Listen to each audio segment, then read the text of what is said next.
పేదరిక నిర్మూలన సంస్థ మెప్మా పరిధిలోని భారత్ పట్టణ సమైక్య ద్వారా ఇక్కడ శ్రద్ధానంద్ గంజ్లో ఈ వరి ధాన్య కొనుగోలు కేంద్రం ప్రారంభించడం జరిగింది. ఈరోజు ఈ సెంటర్ ద్వారా ఫైన్ మరియు కోర్సు 2 వెరైటీలు కొనుగోలు చేయడం జరుగుతుంది.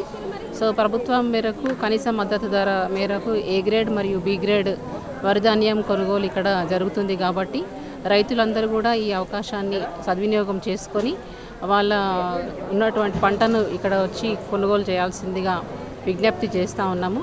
సో ప్రభుత్వం ఇస్తున్నటువంటి ఇలాంటి మంచి అవకాశాలు ఇంకా మహిళా సంఘాలు అందిపుచ్చుకొని పైకి ఎదగాలని కూడా మేము కోరుతూ ఉన్నాము. ఇప్పటికే ప్రభుత్వము ఆర్టీసీ బస్సులు కానివ్వండి, ఇంకా తదితర ఏవైతే ఆదాయ అభివృద్ధి కార్యక్రమాలు ఉన్నాయో అవన్నీ కూడా మహిళా సంఘాలకి అప్పచెప్పడం అనేది నిజంగా చాలా సంతోషకరం అనిపిస్తూ ఉంది.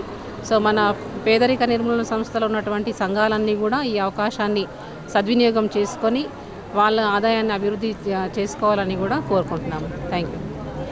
ఇందులో ఈరోజు ఇప్పుడు మెప్మా తరఫు నుంచి వెళ్ళి వ్యవసాయ మార్కెట్లో వరి కొనుగోలు కేంద్రం స్టార్టింగ్ చేసినామండి. ఈరోజు కొనుగోలు ధర ఏ గ్రేడ్ వాటికి 2320 రూపాయలు, బి గ్రేడు 2300, మరి ఏ గ్రేడ్ వారికి 500 బోనస్ కూడా ఇస్తున్నాము.